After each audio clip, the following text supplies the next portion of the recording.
Halo teman-teman, sudah hari ke-8 teman-teman ya. Hari ke-8 dari 90 hari deadline untuk Bapak Purbaya, Menteri Keuangan yang baru yang menjanjikan akan ada pertumbuhan ekonomi bisa 6, 7, 8% teman-teman ya. Luar biasa Pak Purbaya, masih terus jadi perbincangan, bahkan setiap hari ya teman-teman ya, dia melakukan dobrakan terbaru. Kemarin dia mendobrak dengan membuat PPh final UMKM diperpanjang 4 tahun, dan hari ini gue pengen membahas dari sisi yang berbeda bahwa sudah mulai banyak musuh nih ya Pak Purbaya ya.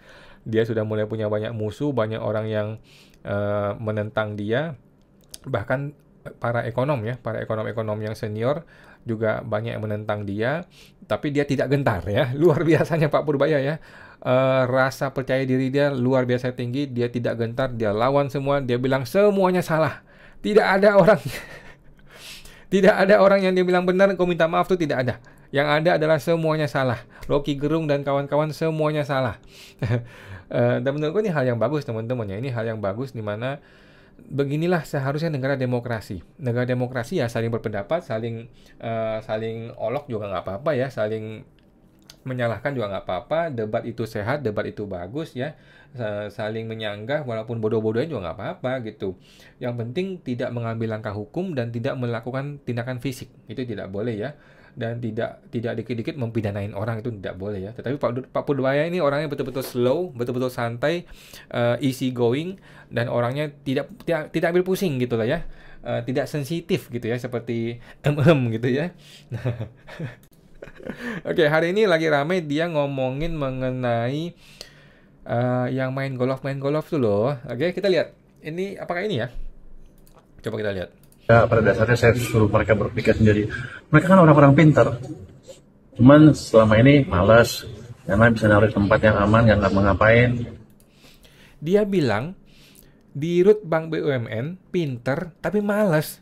Gila bos, ini Menteri Keuangan ngomong begitu bos. Dia bukan menteri BUMN loh ya, bukan Menteri BUMN. Dia tidak punya hak untuk memecat direktur dari BUMN, tapi dia bisa bilang males coy, males coy. Hebat nih menteri ya, luar biasa ya. Dapat spread cukup, untungnya gede. Jadi mereka setiap Sabtu minggu main golf kali. Sekarang dengan uang itu mereka berpikir, Aduh, luar biasa ya Pak Menteri ya. Bisa gitu ya, ngomongin orang lain, males tiap Sabtu main golf. Tapi ini bagus teman-teman ya, gue sih positif ya. Ini udah betul-betul gaya Ahok banget, tetapi kan Ahok kan kotor ya mulutnya ya. Tetapi kalau Pak Purbaya ini ngomongnya santai, slow, dia akan jadi media darling teman-temannya. Seperti Jokowi zaman dulu ya, tetapi Jokowi kan beda ya. Kalau kalau Pak Purbaya ini betul-betul teknis, eksekutor, dan dia berani loh ngomongin orang seperti itu. Ini betul-betul cari musuh ini teman-teman ya, cari musuh ya. Kalau gua jadi direkturnya bank-bank BUMN yang besar-besar itu, gila gue diginiin sama dia, sama menteri. Gue dibilang males, gue dibilang main golf. Ya emang benar sih main golf, tetapi kan bla bla bla bla lah, pasti dicari alasan untuk membenarkan lah ya. Oke. dan harusnya market base ya. Mereka akan mencari proyek-proyek yang memberikan return paling tinggi dan yang paling aman dulu. Kemudian kalau itu habis, mereka akan cari yang lain. Tapi pada proyek yang top sekali kan pasti jumlahnya terbatas. Itu akan menimbulkan kompetensi di antara bank-bank tadi. Itu akan menekan suku bunga ke bawah pinjaman, dan uang yang dipakai mereka miliki juga kalau belum sempat masuk ke bank kan pasti akan mereka place di overnight market, dan ini jadi likuiditas sistem perbankan juga akan bertambah dengan signifikan. Jadi saya injek di titik-titik tertentu, dia akan nyebar ke sistem dengan cepat. Ini akan menimbulkan ya sama bank-bank yang tadinya sudah dapat duit sekarang dapat duit banyak, pasti dia akan menyalurkan. Ada pada dasarnya saya. Oke, jadi sekarang dilemanya ada di bank. Bank ini punya beban yang sangat berat ya. Uangnya masuk nih banyak berpuluhan-puluhan triliun. Bank ini harus bayar bunga 4% dong. Jadi pakai ataupun nggak dipakai ini duit oleh si bank tetap harus bayar bunga 4%. Ini berat sekali ya, bayar 4%. Kalau bank ini menggunakan uang ini untuk beli SBN, tidak boleh. Kalau dipakai untuk memberikan kredit yang tidak berkualitas, nanti akhirnya NPL-nya naik tuh. Jadi banyak kredit macet gitu. Kemudian kalau dialihkan ke industri-industri yang salah, nanti bank lagi yang kena ya. Mau dibalikin duitnya ke Purbawa nggak mau gitu ya. Lu mesti belanjain, mesti lu salurkan kredit gitu ya. Jadi serba salah pihak bank sekarang ini ya. Mau salurkan ke kreditnya takutnya macet. Kalau nggak disalurkan dia mesti bayar bunga 4% kepada menteri. Kalau beliin SBN tidak boleh, mau dikembaliin juga tidak boleh. Aduh, jadi banknya agak-agak dilema ya. Kemudian ini ada berita nih ya. Ini heboh hari ini. Pak Didik Rahbini mengatakan bahwa penempatan 200T itu melanggar undang-undang. Oke, melanggar undang-undang. Kita baca nih teman-teman ya, supaya kita bisa dapat perspektifnya dulu teman-teman ya, terlepas dari benar atau salah ya. Ekonom senior sekaligus rektor ya. Rektor Universitas Paramadina. Rektor ini guys. Mengkritik kebijakan Menteri Keuangan Pak Purbaya memindahkan kas negara di Bank Indonesia ke 5 bank pemerintah. Menurut Didik, kebijakan spontan mengalihkan uang pemerintah senilai 200T itu melalui penyaluran kredit merupakan kebijakan yang melanggar prosedur. Oke. Jadi Pak Purbaya ini memang tipe-tipe begitu ya, tipe-tipe sama kayak gue juga, tipe-tipe yang pengen gerak cepat dan tidak terlalu suka dengan birokrasi, nggak terlalu suka dengan prosedur, tetapi ini negara bos. Ini negara ya, prosedur harus dilaksanakan. Kalau prosedur dilanggar, keputusannya cacat. Kalau prosedur dilanggar, keputusannya cacat, korupsi bahaya ya, bisa kena pidana gitu. Tetapi resiko itu diambil oleh seorang Pak Purbaya dan kita harus respect ya teman-teman ya, terlepas dari segala kontroversinya. Dia bilang, prosedur resmi dan aturan main ketatanegaraan yang tercantum Undang-Undang Dasar Pasal 23, Undang-Undang 17 2003 tentang Keuangan Negara dan Undang-Undang APBN ya. Sudah ada undang-undangnya teman-teman ya, ada prosedurnya ya. Harus dijalankan sebab anggaran negara masuk ke ranah publik bukan anggaran private atau perusahaan. Nah, ini gue sependapat ya. Jadi dari kemarin Pak Purbaya mengatakan ini uang saya. Bukan Pak, bukan uang Bapak ya. Itu uang kita bersama ya, uang rakyat, uang kita bersama. Dan itu penggunaan uang itu harus berdasarkan hukum gitu ya. Nah pertanyaannya kan bagaimana hukumnya? Nah sepertinya Pak Purbaya ini nggak terlalu peduli dengan hukum gitu loh. Mungkin dia merasa sudah di backup oleh presiden gitu ya. Tetapi jangan. Nanti bisa aja presidennya jatuh atau presidennya berganti orang lain, lu ditomlembongkan gitu ya, atau di Nadiem Makarimkan. Jadi bahaya ya. Prosedur tidak boleh dilanggar ya Pak Purbaya ya. Walaupun lu melakukan kebijakan yang populis, tetapi prosedur tetap harus dilaksanakan.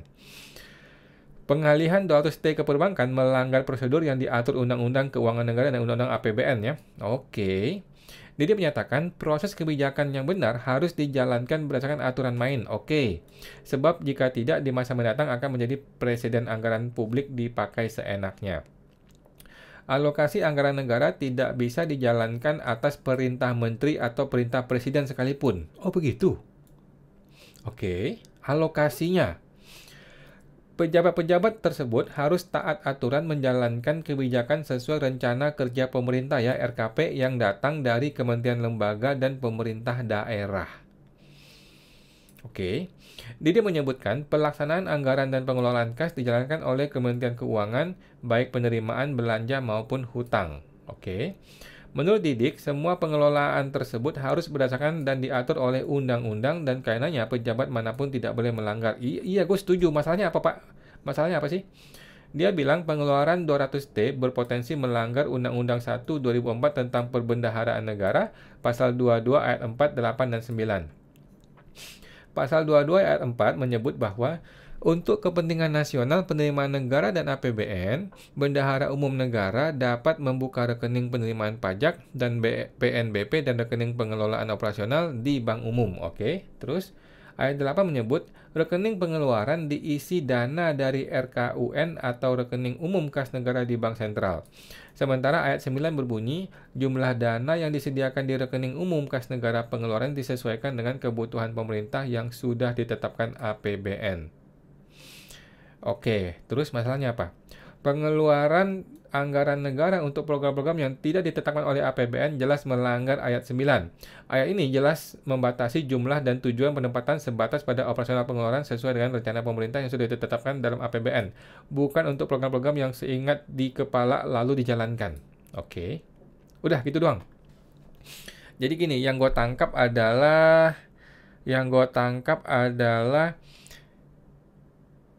uang ini harus digunakan sesuai dengan dokumen APBN. Jadi APBN itu sudah mengatur ini SAL ini atau apalah istilahnya ini hanya bisa dipakai sekian-sekian rupiah untuk apa-apa sudah diatur di APBN.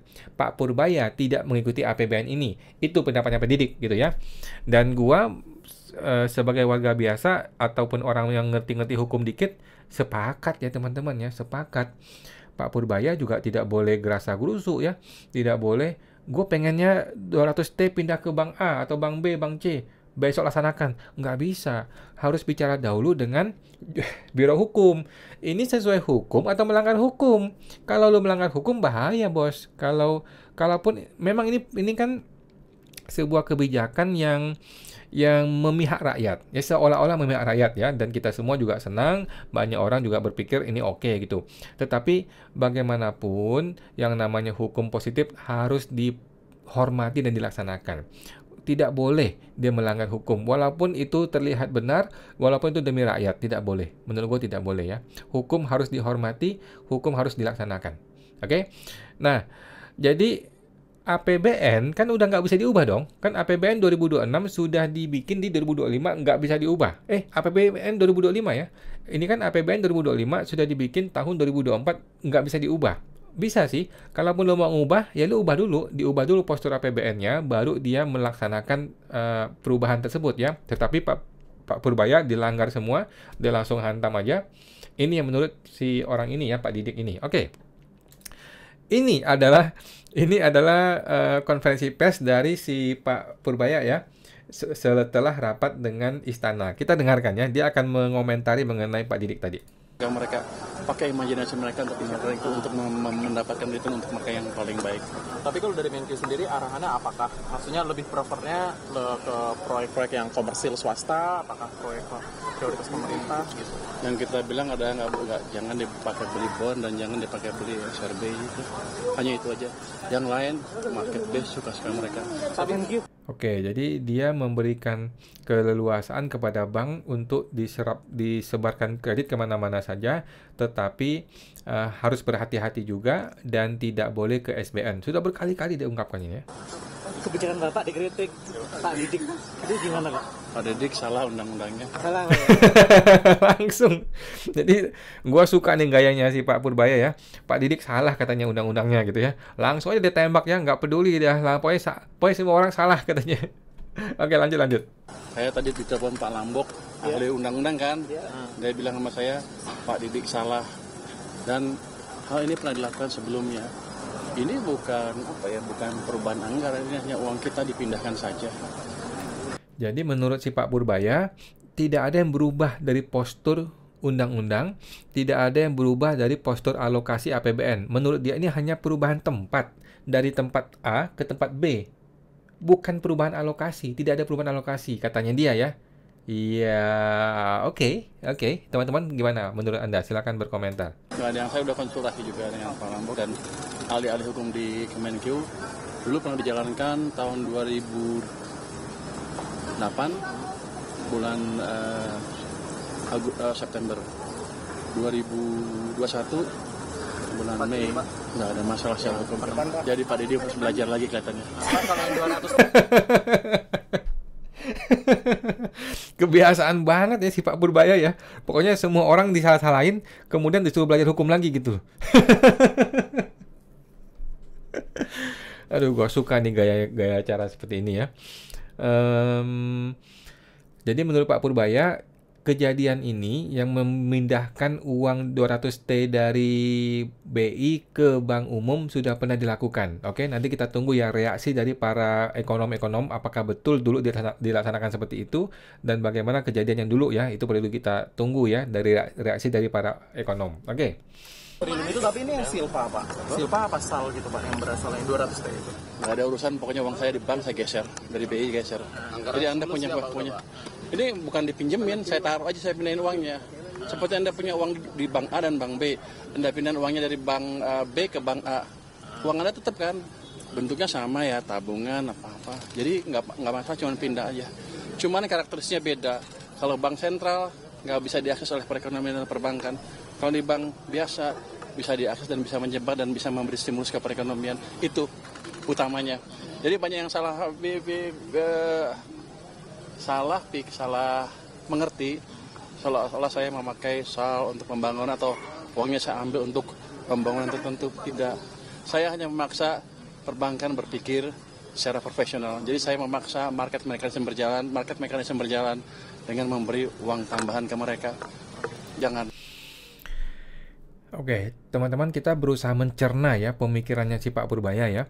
Jadi dia ini nggak cuma salah-salahin orang lain ya, tetapi dia punya argumen, dia punya pendapat, dia bisa membantah argumen orang ya.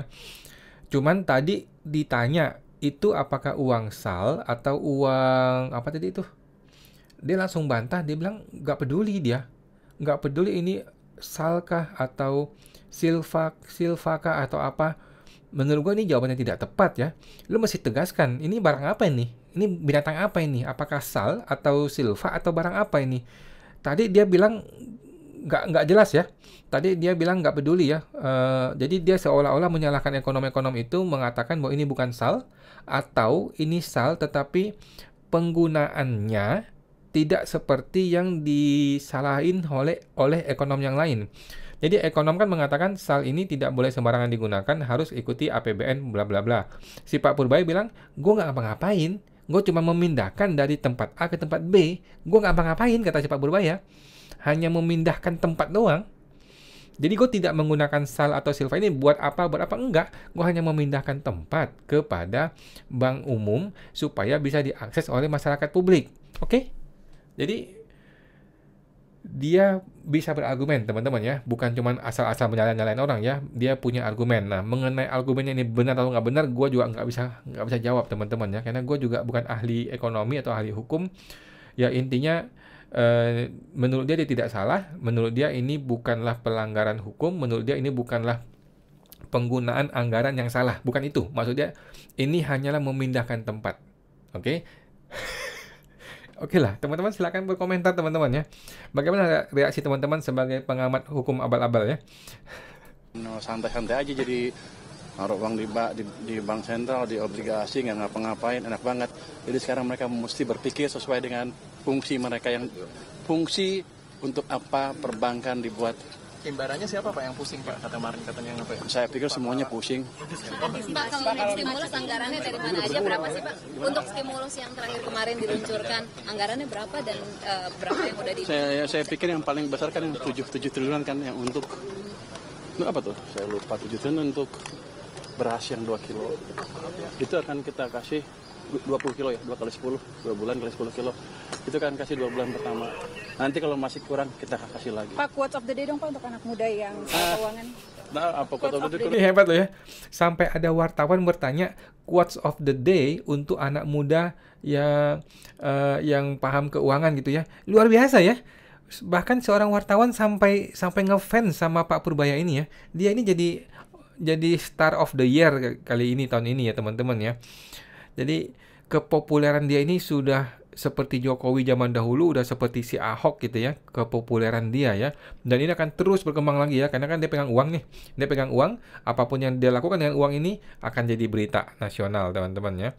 Sampai orang bertanya quotes of the day loh. Mana ada orang bertanya seperti itu kepada orang lain. Cuman si menteri ini nih yang ditanyain begitu ya sama anak muda ini ya. Nggak, Ketawa dia. ada baru lagi sedikit. Tadi saya izin ke Pak Presiden, bulan depan saya akan mulai beredar di kementerian-kementerian yang besar, yang penyerapan anggarannya belum optimal. Kita akan coba lihat, kita akan bantu. Saya akan kasih waktu sampai akhir bulan Oktober. Kalau mereka kita perkirakan nggak bisa belanja sampai akhir tahun, kita ambil uangnya. Sadis bos. Gile bos, sadis banget. Wow, ini baru menteri yang kerja bos ya. Ini baru kerja. Jadi walaupun dia baru ngomong doang, tetapi sudah deg-degan ini semua ya. Jadi dia bakal keliling kementerian-kementerian mempertanyakan ini anggaran kenapa lu nggak pakai nih, bla bla bla bla bla. Kalau nggak pakai gue cabut nih uangnya. Sadis bos, sadis. Tentu saja ini dapat backup dari presiden ya. Kalau nggak dapat backup dari presiden, lu dikencingin sama menteri-menteri lain ya. Ngapain lu ngurusin gua? Kan lu sudah ditentukan melalui DPR kan anggaran gua, kira-kira gitu ya menteri-menteri lain. Tetapi dengan backup presiden yang sangat kuat, dia bisa datang ke kementerian, dia tanya anggaran lu gimana nih pemakaiannya. Kalau nggak dipakai, gua ambil balik ya. Wow, so powerful itu ya menteri keuangan sekarang ya. Kalau zaman dulu kan, wah, menteri zaman dulu mah udahlah nggak usah dibahas. Potong lagi nih Pak, potong lagi nih ya. Kita sebarkan ke program-program yang langsung siap dan berdampak ke rakyat. Saya nggak mau uang nganggur. Jadi dia punya mazhab nggak mau uang nganggur, pokoknya uang harus berputar, harus dikerjain. Ini gaya-gaya orang Cina banget ini ya. Gaya-gaya pedagang banget ya. Pokoknya nggak mau ada uang nganggur, uang tuh harus diputar di ekonomi gitu ya. Ya masuk akal sih, masuk akal. Cuman ya harus hati-hati dan harus sesuai hukum ya Pak Purbaya ya. Jangan sampai lu melanggar hukum secara nggak sengaja gitu ya, nggak ada niat, tetapi kan banyak musuh nih, banyak musuh-musuh lu yang bisa menghantam lu secara hukum. Kalaupun dia nggak menghantam lu secara hukum dan menghantam lu melalui orang lain, kan sudah biasa dunia politik ya. Hati-hati Pak Purbaya ya. Ini kalau backingan Pak Prabowo-nya lepas, langsung lewat ini orang, bahaya sekali ya. Itu boleh ngomong gitu. Itu quote of the day apa? Quote of the day untuk anak muda Pak untuk memulai bisnis atau memanage keuangan dong. Si ibu ini Jadi kalau mantap ya. berinvestasi ya, di instrumen apapun, pelajari instrumen itu apa. Jangan ikut-ikutan orang, jangan FOMO apa, fear of missing out. Pelajari instrumennya apa, mereka pasti berhasil. Oke. Untuk cewek-cewek yang suka belanja Pak? Hah? Untuk cewek-cewek yang suka Hebat juga ya untuk cewek-cewek suka belanja. Jadi betul ya kata Pak Purbawa ya. Jadi teman-teman yang mau berinvestasi, lu harus berinvestasi di instrumen yang lu pahami dengan benar. Kalau gue sih, gue tidak investasi yang lain selain SBN. Gue hanya berinvestasi di SBN saja. Karena gue memahami ini, gue dapat uangnya nyata, real, dan sangat rendah resikonya, dan bunga juga tinggi ya. Dibanding investasi yang lain, gue masih belum coba dan belum laksanakan karena gue belum paham ya. Semata-mata seperti itu. Bagus nih. Quotes of the day-nya si Pak Purbaya bagus nih. Dan sekarang untuk cewek-cewek suka belanja, kok bisa ditanyain ke menteri hal seperti ini? Ini mantap juga nih 5 tahun ini ya. Belanja nggak apa-apa, belanja mau yang mahal, mau yang murah, tapi sesuaikan dengan kantong Anda sendiri. Jangan ngutang. Oke. Pak Purbaya strategi Bapak itu dianggap sebagai Bisa begitu. sama pemain sepak bola tuh kayak strategi menyerang gitu Pak dibandingkan dengan Luis Milla yang ofensif. Defensif? Ya defensif, sorry. Saya nggak tahu, yang saya tahu beginilah cara menjalankan fiscal policy yang baik. Saya nggak pernah main bola juga, nggak jago. Mungkin kalau main saya ketinggalan terus, udah tua, nggak bisa. Tapi basically itu pada dasarnya itu. Oke, jadi katanya menteri yang dulu itu defensif ya, jagain bola terus. Kalau menteri yang sekarang ofensif, dia kejar ke market, dia kejar ke kredit, ke bank, dia kejar ke masyarakat. Ada plus minusnya dua-duanya teman-teman ya. Tapi gue terus terang lebih suka gaya yang sekarang. Gue lebih suka jemput bola, gue lebih suka menyerang ya daripada berhati-hati seperti Sri Mulyani. Akhirnya bukan berhati-hati juga sih dia ya, cuman ya begitulah teman-teman. Ilmu fiskal yang wajar seperti ini. Ketika Anda punya, Anda sudah anggarkan, habisin. Kalau nggak berani ngabisin, jangan didesain, jangan direncanakan. Itu aja. Masuk akal ya, masuk akal. Jadi kalau lu udah berhutang, punya duit, ya lu habisin, lu gunakan. Kalau lu nggak mau gunakan, ya dari awal lu jangan rencanakan gitu ya. Masuk akal juga.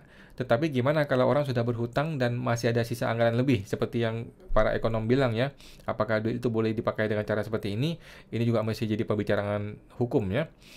Ya intinya dia punya mazhab, uang jangan dibiarin nganggur. Ini mazhabnya si Pak Purbaya ya. Uang harus diputar, terlebih lagi ekonomi sedang tidak baik-baik saja, jadi perlu kucuran duit. Oke.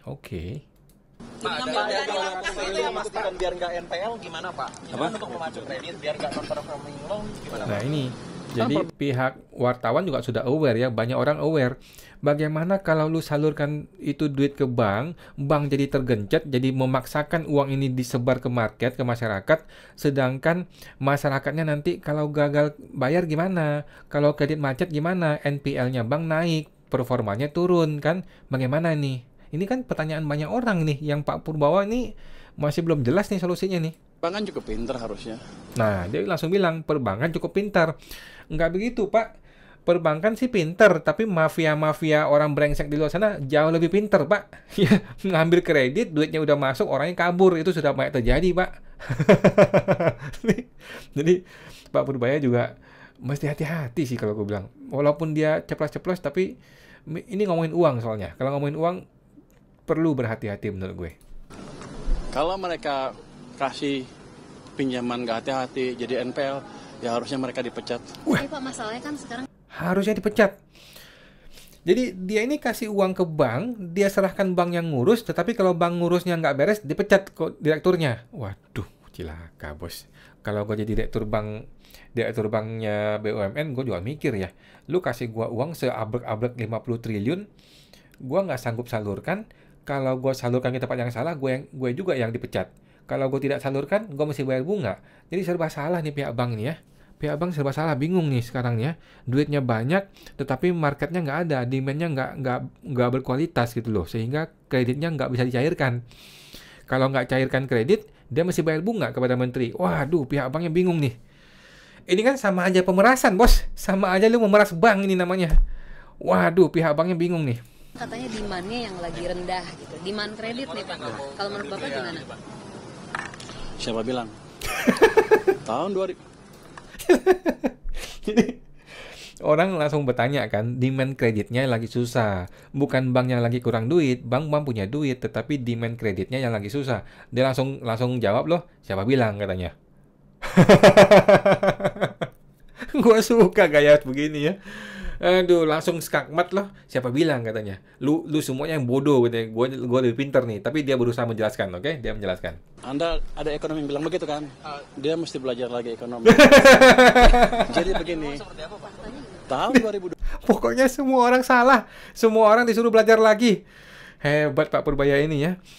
Oke ya, kalau 90 hari lu benar bisa bikin 7%, 8% ekonomi, gue sih dukung loh lu jadi wakil presiden loh 2029 ya. Tapi kalau nggak terbukti, lu bodoh-bodohin orang lain, waduh, banyak musuh ini Pak ya.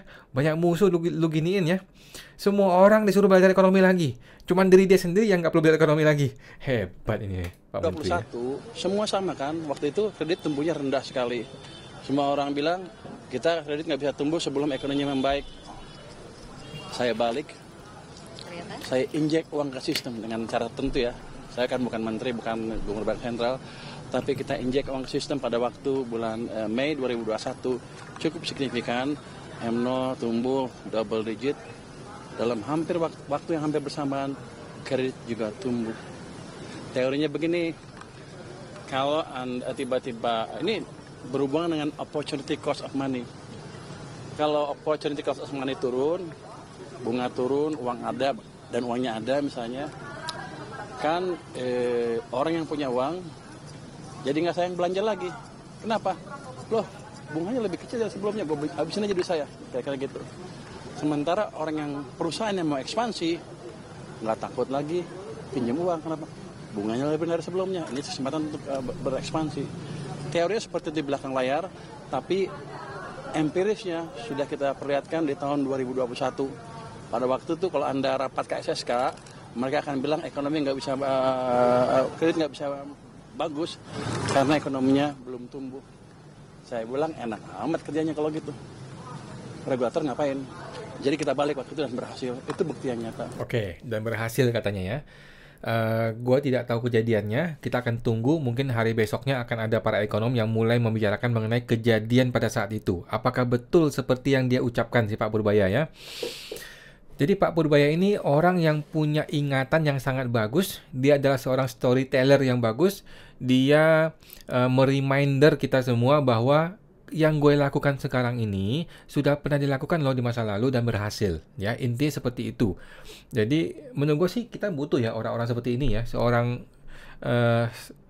pemimpin adalah seorang storyteller yang bagus ya. Kalau lu nggak bisa membuat statement yang meyakinkan orang, ya lu bukan pemimpin ya. Kita ingat ya, seorang Hitler bisa memimpin dunia gara-gara apa? Gara-gara ucapan, gara-gara narasinya bagus ya. Sama kayak Pak Purbaya, dia adalah orang yang bagus dalam bernarasi, bagus dalam membuat kata-kata yang meyakinkan, Dan dia juga mempraktekkan dan sejauh ini market ada yang pro, ada yang kontra. Ini hal yang biasa, tetapi Pak Purbaya ini punya kepercayaan diri yang sangat-sangat tinggi dan dia punya argumen ya. Dia bukan orang yang menyalah-nyalain orang, goblok-goblokin orang, tetapi nggak punya argumen ya, seperti Luhut gitu ya. Bercanda Pak Luhut ya, mohon maaf ya. Tetapi Pak Purbaya ini orang yang punya argumen. Dia bilang lu salah, dia kasih argumen. Ini bagus. Ini negara demokrasi, bagus banget ya, begitu ya. Optimis tahun ini bisa seperti itu lagi ya Pak? Saya nggak optimis, tapi biasanya perilaku dari sistem perekonomian nggak berubah. Nah, ini hilang audionya ya, teman-teman ya. Ini Kompas audionya hilang. Jadi kita lanjut. Audionya hilang tadi. Nah, udah mulai nih. Undang-undang P2SK.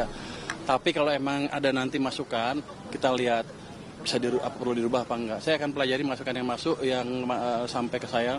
Nanti kan kita pelajari harus dirubah apa enggak. Tapi pandangan pribadi saya seperti itu. Jangan cepat-cepat ngubah peraturan.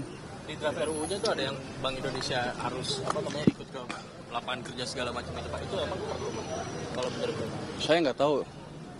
Saya belum lihat. Pada saja gini. Kalau di Amerika kan 3. Stability, price stability, unemployment kan lapangan kerja dan growth kan. Mungkin kita mau ikut ke sana. Saya nggak tahu, yang kemarin kan udah dirubah, belum masuk. Oke. Ya. Kalau biar aja dia fokus dengan langkah-langkah yang dia bisa kerjakan. Jadi mungkin boleh ditambah sedikit-sedikit fungsinya, tapi jangan harap kebijakan moneter adalah satu-satunya yang bisa memperbaiki ekonomi kita.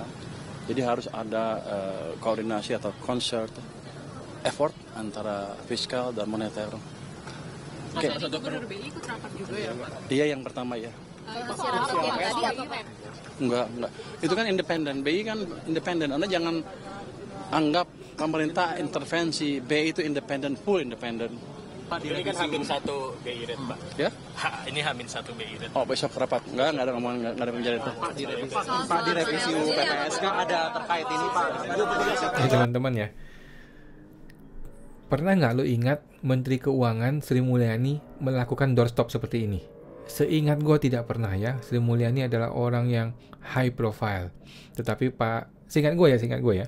Tapi Pak Purbaya ini menurut gue cukup low profile ya. Dia bersedia untuk diinterview. Ini lama loh interview ini loh. Digerumutin orang-orang rame-rame begini, ditanya ABCD dan tidak dipersiapkan ya. Luar biasa ya. Menurut gue keyakinan dia, kepercayaan diri dia ini bagus sekali buat market menurut gue sih.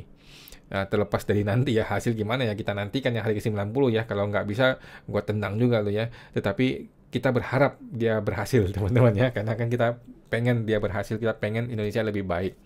Oke, lanjut. Kursi LPS terancam kosong itu dalam waktu singkat akan diisi. Oh iya, LPS kosong ya.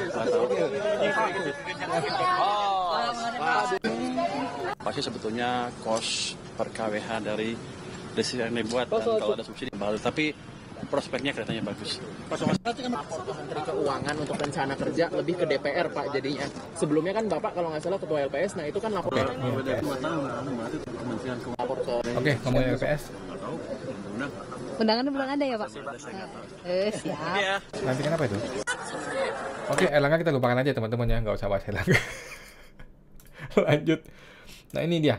Jadi setelah Pak Didit tadi mengatakan melanggar hukum, tiba-tiba ada balasan nih dari Detik nih, ada balasan dari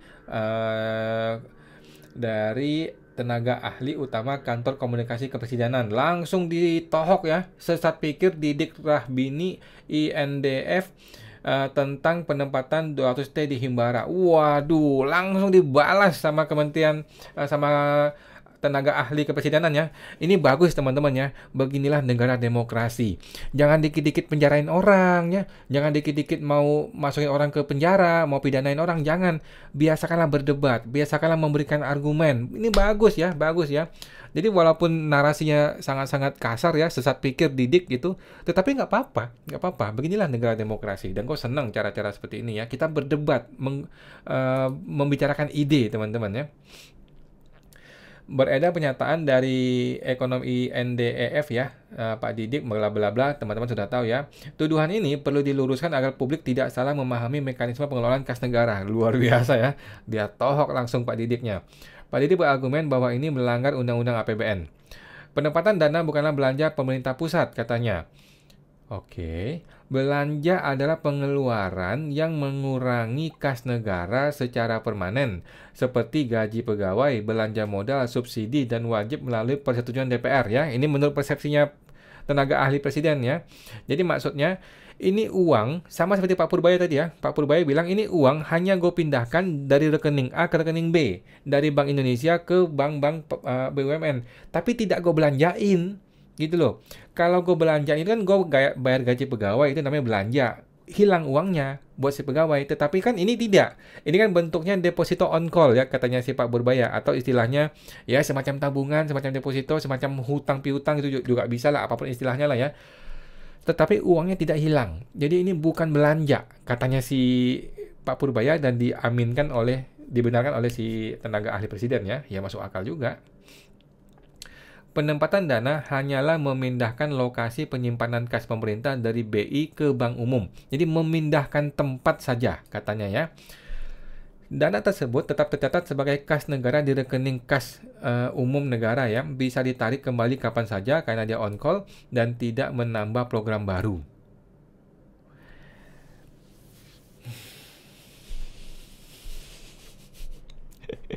Gimana teman-teman? Silakan berkomentar teman-teman ya. Menganggap penempatan kas sama dengan belanja sama aja dengan menyamakan seseorang yang memindahkan tabungan dari rekening A ke rekening B demi bunga lebih tinggi dengan seseorang yang menghabiskan uangnya untuk belanja barang. Secara akuntansi dan hukum keduanya berbeda jauh. Oke. Karena gua orang akuntansi dan hukum ya, gua sependapat dengan dia sebenarnya ya. Gua sependapat. Jadi Pak Purbaya punya argumen yang masuk akal dan bisa dibenarkan secara akuntansi ya. Gua hanya memindahkan dari bank A ke bank B. Di neraca gua masih sama, masih di komponen aset gitu loh. Hanya dari bank A pindah ke bank B sebagian gitu kan. Para ekonom itu mengkritik karena menganggap ini sebagai belanja. Menganggap ini sebagai sebuah program. Sedangkan menurutnya Pak Purbaya dan menurutnya staf ahli presiden ini bukan belanja. Ini bukan penggunaan uang negara, uang Menteri Keuangan untuk sesuatu, bukan. Ini hanya memindahkan saja. Oke, bagus sekali ya argumennya ya. Oke. Kritik bahwa kebijakan ini melanggar undang-undang tentang bendahara negara dan bla bla bla bla bla. Oke. Selama dana yang ditempatkan tidak digunakan untuk membiayai program di luar APBN, maka tidak ada pelanggaran hukum, katanya ya. Oke. Artinya dijalankan sesuai dengan tata kelola keuangan negara. Oke. Jadi maksudnya kan ini uang hanya berpindah. Penggunaan uang ini terserah pihak bank, katanya kan. Berarti kan bukan program gua dong. Bukan program gua dong, dan gua tidak ikut campur dong. Oke. Masuk akal. Oke. Tetapi kalau banknya kredit macet gimana Pak kalau macet? Argumen bahwa kebijakan ini spontan juga tidak berdasar. Data resmi Kementerian Keuangan menunjukkan saldo kas pemerintah itu ada 400 triliun lebih ya. Penempatan dana di bank umum justru bentuk manajemen kas yang prudent katanya, agar dana mengendap bisa memberikan manfaat, menghasilkan bunga ya, dan menambah likuiditas perbankan untuk menyalurkan kredit produktif ke sektor-sektor prioritas. Oke. Tuduhan langgar konstitusi ya. Keliru katanya. Kekhawatiran bahwa kebijakan ini akan menjadi presiden pelemahan institusi juga kurang tepat. Justru sebaliknya, kebijakan ini memperkuat peran bendahara umum negara dalam mengelola kas secara aktif dan optimal. Oke, kelola sih oke Pak ya, tetapi hati-hati ya kalau sampai itu uang nggak balik, masuk penjara lu ya, si Pak Purbaya. Sesuai praktik treasury management di negara-negara modern, dana yang ditempatkan itu tetap dicatat, diawasi, dan dapat ditarik kembali. Tidak ada satu rupiah pun yang hilang dari kas negara. Gue masih bingung loh ya. Kan dia bilang bisa on call, bisa ditarik kembali. Bagaimana kalau dana itu sudah terlanjur disalurkan sebagai kredit? Yang namanya kredit itu kan tidak 6 bulan balik duitnya. Bisa setahun, bisa 2 tahun, bisa berpuluh-puluh tahun. Yang penting kan bunga dibayar. Nah, sekarang kalau lagi on call, negara butuh duitnya, sedangkan si pihak banknya itu sudah menyalurkan kreditnya, bagaimana? Nah, jadi kan ada mislink di sini ya, ada missing link di sini mengenai penggunaan uang ini ya. Dan ini gua rasa perlu ekonom yang lebih memahami ya. Kritik adalah bagian penting dari demokrasi, namun kritik yang sehat harus berbasis data dan pemahaman hukum yang tepat. Tuduhan bahwa penempatan dana pemerintah melanggar konstitusi atau undang-undang APBN adalah keliru. Nah, menurut gua kalimat seperti ini tidak perlu, Pak. Ya, siapa tadi? Pak siapa nih? Pak Fitra Faisal Hastiadi. Nggak perlu, Pak. Kalimat seperti ini tidak perlu disampaikan. Ya, lu berdebat aja dan berpendapat saja dan berasumsi saja gitu loh. Tapi lu nggak perlu mengatakan kritik itu harus dibatasi dan sebagainya. Nggak perlu, karena terserah orang mau kritik apa gitu loh. Kalimat ini kan menunjukkan lu nggak senang dikritik gitu loh. Kalimat ini menunjukkan bahwa pejabat itu nggak suka dikritik. Padahal mungkin bukan itu yang lu maksudkan ya. Jadi kalimat ini nggak penting menurut gua, nggak perlu. Penempatan kas di bank umum adalah kebijakan manajemen kas yang sah, transparan, dan pro pertumbuhan ya. Jadi dia mengatakan ini adalah kebijakan manajemen kas. Ini bukan kebijakan baru. Ini bukan pelaksanaan APBN menurut dia. Oke. Bukan belanja baru yang memerlukan revisi undang-undang. Oke lah ya. Publik berhak mendapat informasi yang benar agar perdebatan kebijakan berlangsung di atas dasar yang solid, bukan asumsi yang menyesatkan. Nah, ini nggak penting. Kalimat ini nggak perlu. Kalimat ini menunjukkan Bapak tidak senang dengan perdebatan, tidak senang dengan tuduhan itu. Nggak perlu, Pak. Ya, menurut gua kita jangan seperti Donald Trump ya, membodoh-bodohin orang lain. Nggak perlu ya. Bapak Fitra Faisal Hastiadi, PhD, dokter dia, ekonom senior, tenaga ahli utama kantor komunikasi kepresidenan. Oke. Mantap. Oke, ini lanjut teman-teman ya. Ini postingan dari gue ini ya, bahwa si Pak Purbaya ini mulai mengancam orang ya. Kalau di Dirut Bank BUMN bisa dipecat jika tak hati-hati salurkan 200 triliun ya. Jadi dia lempar 200 triliun, dia lepas tangan. Tetapi kalau salah kelola, si direktur BUMN-nya yang mau dipecat. Lah Pak Purbaya gimana? Lu yang salurkan kreditnya. Kan lu yang tidak berhati-hati dong kalau gitu. Tetapi menteri yang nggak bisa dipecat ya sama Dirut ya. Tapi Dirut bisa dipecat banget ya, bisa banget. Oke. Ini mengenai mafia cukai ya. Jadi hari ini juga Pak Purbaya ditanya oleh wartawan mengenai mafia cukai ya. Kita baca, kita dengar. Untuk cukai rokok, apakah ada rencana untuk membatalkan kebijakan cukai rokok? Nanti saya lihat lagi. Saya belum ketemu saya belum menganalisa dengan dalam lah. Seperti apa sih cukai itu? Katanya ada yang main-main, di mana main-mainnya kalau misalnya saya beresin, saya bisa hilangkan cukai-cukai palsu, berapa pendapatan saya. Dan di situ nanti saya bergerak ke depan, kalau monitoring seperti apa, kalau mungkin ya. Ada possibility apa untuk future? Tergantung hasil analisa saya nanti, hasil studi yang kita dapat dari lapangan. Terima kasih ya. Oke, jadi mengenai cukai memang ya kita tahu lah ya, di negeri Konoha cukai itu penuh dengan mafia, terutama cukai rokok ya. Gue kan punya ya mau dibilang klien bukan juga ya, teman lah ya, teman yang ada di industri rokok gitu ya. Itu dunia mafia cukai bos, sampai mau muntah-muntah gue dengernya ya. Segitu parahnya dunia mafia di percukaian gitu ya. Rokok dan lain-lain lah, sama semua lah ya. Dan Pak Purbaya juga berhati-hati kayaknya dia nggak mau langsung bikin aturan baru atau langsung memberikan pendapat, karena dia mesti berhati-hati. Cukai ini mafianya sangat-sangat kuat. Dan di situ ada ini ya, ada pejabat TNI ya di Konoha maksud gua ya. Jadi harus berhati-hati. Dia juga mengatakan akan ada kajian akademis. Ya ini bagus teman-teman ya. Mending nunggu dulu lah, nunggu kajian dahulu, ada hitung-hitungan dahulu, masuk akal hitungannya, baru lu eksekusi gitu ya. Jangan sembarangan bikin eksekusi. Bagus lah menurut gua. Dia sudah mulai berhati-hati si Pak Purbaya ini. Ini apa nih? Oh, ini yang mengenai BUMN ya, mengenai BUMN yang apa tadi? Yang main golf ya. Mereka kan orang-orang pintar.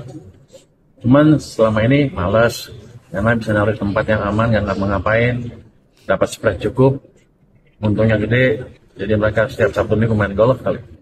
Sekarang dengan uang itu mereka berpikir dan harusnya market base ya, mereka luar biasa ya. Jadi dia mengkritik orang main golf. Ini kan artinya dia tidak main golf. Gitu ya, simpelnya begitu pemikirannya ya. Kalau lu mengkritik orang merokok, berarti kan orang boleh berpersepsi lu tidak merokok. Kira-kira gitu kan. Sama seperti dia. Dia mengkritik orang main golf 1 minggu kan berarti gua mengasumsikan dia bukan tipe orang yang bermain-main golf. Dan memang seperti itu sepertinya. Dari muka dia gue melihatnya, dari gayanya memang dia bukan tipe yang suka berpesta pora. Dia tipe orang yang sepertinya family man orang ini ya. Kayaknya teman-teman ya. Bukan tipe orang yang suka hura-hura. Sepertinya gitu ya. Beda dengan para dirut-dirut BUMN ya. Yang dia bilang itu ya pada main golf 1 minggu. Oke, ini berita. Oh ini adalah IG story gue ya. IG story kita review sekilas teman-teman ya. Ini Purbaya Effect is real ya di video gue sebelumnya. Dengan dia memperpanjang PPA final 4 tahun. Luar biasa. Lanjut. Kerja keras boleh, tapi jangan lupa berinvestasi ya. Nanti kalau Anda lupa kerja sampai tua, nggak pernah nikmati uangnya, Pak Purbaya. Apakah betul ini kalimat dari dia? Kalau betul, bagus ya. Ini inspiring banget kalimat ini, Pak. Benar ya, ini bukan. Ini mengenai tim akselerasi program prioritas ya. Ada Menteri Keuangan sebagai wakil ketua 2 ya. Yang lain nggak usah dibaca teman-teman ya. Nggak ada yang kerja tuh. Cuman ini yang kerja ya menurut gue ya. Gue rasa ya. Yang lain mah cuman ya diatur-atur aja. Bercanda guys ya. Ini pajak warisan lagi. Ini Dan ya, si Ibu Mari LK Pangestu yang berani mengkritik kebijakan Sri Mulyani ya. Wah. Udahlah, nggak usah bahas Sri Mulyani. Purbaya sebut ada bank yang ngaku cuman sanggup menserap 7 triliun. Bank apa ya kita nggak tahu ya, tetapi ya masuk akal bos. 7 triliun itu banyak. 7.000 miliar itu bos. Jangankan 7.000 triliun, 7 triliun ya. 1 T aja itu susah banget. Susah banget lu mencari kreditur, mencari perusahaan atau industri yang butuh duit besar, yang bersedia bayar bunga mungkin di atas 5 atau 6%, itu sulit bos. Sulit ya. Sulit sekali. Gitu. Jadi bank itu sangat-sangat berhati-hati dalam menyalurkan kredit. Karena ketika uang itu disalurkan, uang ini bisa tidak balik. Gitu loh. Sedangkan Pak Purbaya menyalurkan uang itu kepada si BUMN, kan kalau duitnya hilang tinggal ditarik BUMN-nya. Beres toh, duitnya banyak di BUMN. Tapi kalau BUMN menyalurkan uang itu kepada sebuah perusahaan dan perusahaannya gagal bayar, gimana pihak banknya? Tidak gampang bos ya, tidak semudah dan tidak sesimpel yang dibayangkan oleh Pak Purbaya. Di level teknis, di level bank, mereka deg-degan ini uang gede, kita mesti bayar bunga kepada pemerintah, tapi kita berhati-hati menyalurkan kepada pihak masyarakat. Akan sangat berhati-hati ya. Lanjut. Menkeu Purbaya siap terima aduan para pengusaha soal hambatan bisnis. Nah, ini menarik ya teman-teman ya. Mana suaranya? Suaranya nggak ada ya? Oke, gua akan buka postnya langsung. Laporan mereka kita akan sidangkan di tim ini setiap 1 minggu sekali. Untuk tim percepatan program pembangunan ekonomi tadi, itu pada dasarnya kita akan monitor seluruh program-program utama pemerintah atau Pak Prabowo. Jadi ke depan harusnya nggak macet lagi. Kalau ada yang macet kita akan percepat supaya jalan. Oke, jadi tadi dia bilang kalau ada yang pengaduan kita akan proses ya 1 bulan 1 kali kita akan sidangkan. Oke, gua tunggu nih ya Pak Purbaya ya. Gua tunggu pengaduan gua bagaimana. Pengaduan gua terhadap oknum-oknum pajak masih macet di Kementerian Keuangan, masih macet di DJP. Gua tunggu bagaimana prosesnya ya Pak Purbaya ya. Jangan omong-omong doang ya. Berani nggak lu betul-betul apa istilahnya ya? Memarahi atau menghukum pegawai lu, terutama yang sudah masuk di level pajak.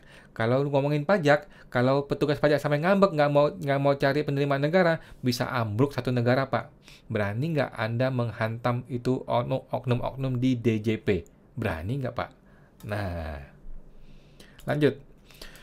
Menkeu Purbaya sumringah seragam baru ya, netizen. Gini kalau hidup tanpa hutang. Oke, hidup tanpa hutang. Oke, ya dia orang kaya bos.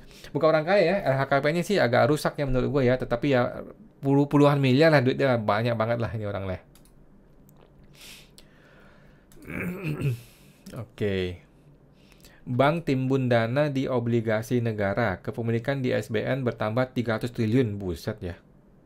Memang SBN ini menarik sekali sih. Oke. Oke. Oke. Pak Purbaya lagi nih. Gaya koboi Menteri Purbaya. Oke, ini Tempo ya. Tempo sampai bikinin mengenai Purbaya loh. Bentar lagi, gue rasa Sabtu depan ya, Tempo akan bikin berita mengenai Purbaya. Maksudnya akan bikin YouTube mengenai Purbaya ya. Gue rasa karena segitu fenomenalnya orang ini. Ini apa nih? Oh, cukai rokok ya. Menkeu Purbaya, cukai rokok. Dalami dugaan cukai rokok. Oke. Ini mengenai Oke, seragam baru. Oke, gue rasa ini main golf lagi. Ini Ahok nih. Oke. Ini orang bodoh nih, KPU-nya tolol nih. Membatalkan aturan mendadak ya. Oke.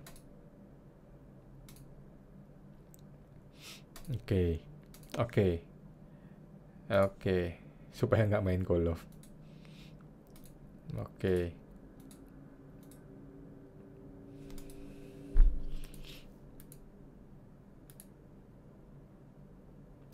Purbaya pasang target 100T pajaknya dari dana parkir 200T di bank. Gue rasa ini terlalu optimistis ya. Dana itu bisa atau nggak bisa tersalurkan aja masih jadi pertanyaan. Apalagi sekarang lu mau minta hasilnya. Masih jauh bos, gua rasa masih jauh. Ini 200T bisa sampai di masyarakat tuh masih mungkin setahun lagi bos. Masih setahun lagi, nggak gampang cari orang yang mau kredit, tidak gampang. Ya. Nah ini ngomongin Rocky Gerung. Balasan Rocky Gerung usai dikritik sama Pak Purbaya ya. Waduh, langsung nyebut merek nggak tuh? Oke, ini ya, kita dengarkan. Bisa terangkan, saya dengar semuanya itu keterangan itu dengan seluruh variabel konstanta, yang mana yang sudah konstan, mana yang masih variabel, dengan grafik yang macam-macam itu. Iya, tapi pertanyaan di belakang grafik itu dipercaya apa enggak? Bila Bahlil masih ada di kabinet, bila Erlangga masih menjadi Menko, dan seterusnya, bila siapa aja di situ, bila Erick Thohir masih berupaya untuk ngaduk-ngaduk dan antara misalnya. Pak Menteri Keuangan bisa terangkan. Oke, Rocky Gerung. Gue rasa Rocky Gerung juga terlalu sadis juga ya, begini ya. Oke, lanjut. Dirut Bank dipecat jika tak hati-hati salurkan 200 triliun. Oke. Nah ini ya mulai mengancam nih ya. Nah ini si siapa nih namanya? Roy Sakti ya. Roy Sakti ahli kartu kredit juga sampai membahas mengenai ini. Ini penting teman-temannya, coba kita dengarkan sama-sama ya.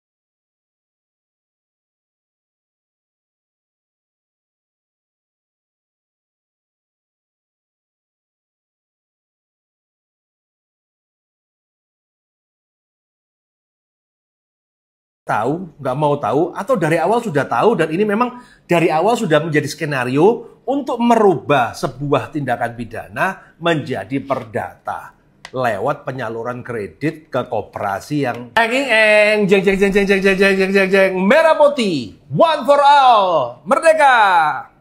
Keuangan ya yang sudah 6 bulan berputar-putar, alhamdulillah hari ini semua masalah Kopdas terjawab soal uang.